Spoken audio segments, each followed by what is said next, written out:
Aku wegah belani angkara murkaning Kakang Dasamuka. Ning nggonku maju ning pabaratan merga aku mbelani bumi wutah getihku ngalengka sing wis gedhekke aku sing wis margi karo wetengku. Sing nyukupi kebutuhanku iki bakal tak telesi nganggo getih Kumbakarna Kakang.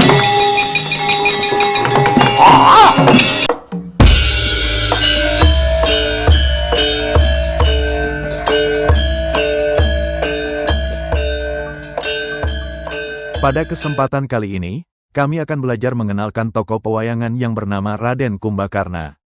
Salam budaya. Raden Kumbakarna merupakan tokoh dalam pewayangan yang memiliki nilai ksatria yang tinggi, dan di dalam pewayangan, dirinya dikenal karena kejujurannya dan keberaniannya yang luar biasa dalam berkomitmen terhadap kebenaran. Menurut cerita, Kumbakarna merupakan seorang raksasa yang sangat besar, tinggi dan berwajah mengerikan, tetapi memiliki sifat perwira dan sering menyadarkan perbuatan kakaknya yaitu Prabu Rahwana. Raden Kumbakarna merupakan putra dari seorang resi yang bernama Resi Wisrawa dengan Dewi Sukesi, dan mempunyai saudara kandung diantaranya Prabu Rahwana dan Dewi Sarpakenaka. Kumbakarna juga mempunyai saudara tiri lainnya yaitu Prabu Danaraja atau Raden Wisrawana. Kumbakarna bertempat tinggal di Kesatrian Negara Lebur Gangsa. Kumbakarna menghabiskan waktu masa mudanya dengan menjalani pertapaan yang keras, sehingga dirinya mendapatkan anugerah dari dewa berupa kesaktian. Raden Kumbakarna mempunyai istri yang bernama Dewi Aswani atau Iswani, dan mempunyai dua orang putra yang bernama Raden Kumba-Kumba dan Aswani Kumba.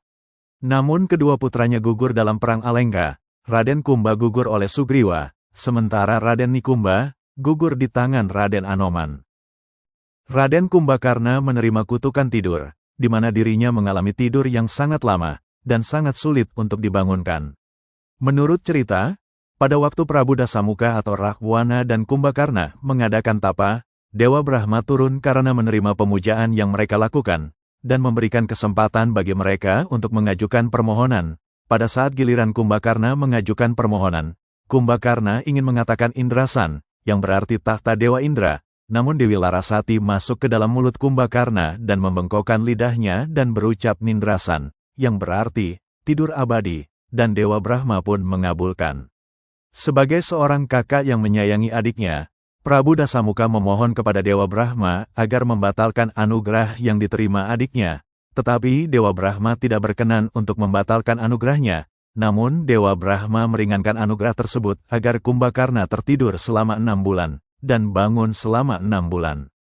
Menurut cerita pewayangan, pada saat kerajaan Alengka diserbu oleh Sri Rama dan sekutunya, Prabu Dasamuka memerintahkan pasukannya untuk membangunkan Raden Kumbakarna dari tidurnya. Utusan Prabu Dasamuka menggiring 1000 gajah untuk menginjak-injak tubuh Kumbakarna dan menusuk tubuhnya dengan tombak hingga mata Kumbakarna mulai terbuka. Setelah mata Kumbakarna terbuka, utusan Prabu Dasamuka dengan segera mendekatkan makanan ke hidung Kumbakarna. Setelah diinjak-injak ribuan gajah dan menyantap makanan yang dihidangkan, Raden Kumbakarna benar-benar terbangun dari tidurnya. Setelah terbangun dari tidur yang panjang, Raden Kumbakarna segera menghadap kakaknya yaitu Prabu Rahwana atau Dasamuka. Kumbakarna mencoba menasehati Prabu Rahwana bahwa tindakannya menculik Dewi Sinta adalah suatu kesalahan, dan menyarankan agar mengembalikannya kepada Sri Rama. Sebelum maju ke medan peperangan menghadapi pasukan Wanara atau Kera, Kumbakarna menemui adiknya untuk berbincang-bincang. Setelah itu, Kumbakarna maju ke medan peperangan tanpa sikap permusuhan dengan Sri Rama, namun untuk menunaikan kewajiban sebagai pembela negara. Di dalam peperangan, Kumbakarna banyak sekali membunuh pasukan Wanara, dan mengalahkan beberapa prajurit pilihan diantaranya Jaya Anggada, Sugriwa, Anila, dan Hanoman. Sri Rama melepaskan panah saktinya dan berhasil memutuskan kedua tangan Kumbakarna. Tetapi Kumbakarna masih bisa menginjak-injak pasukan Wanara dengan kakinya. Kemudian Sri Rama melepaskan panah saktinya untuk memutuskan kedua kaki Kumbakarna. Namun tanpa tangan dan kaki, Kumbakarna masih bisa berguling-guling dan melindas para pasukan Wanara. Sri Rama merasa kagum dan takjub atas keperkasaan Kumbakarna. Tidak ingin melihat penderitaan Kumbakarna terlalu lama, Sri Rama melepaskan panah saktinya yang bernama Indrasta, yang berarti senjata Dewa Indra.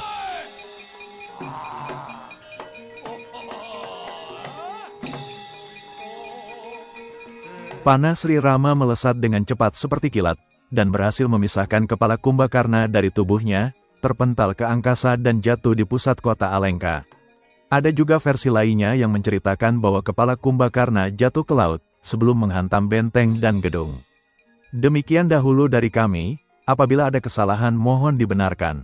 Terima kasih.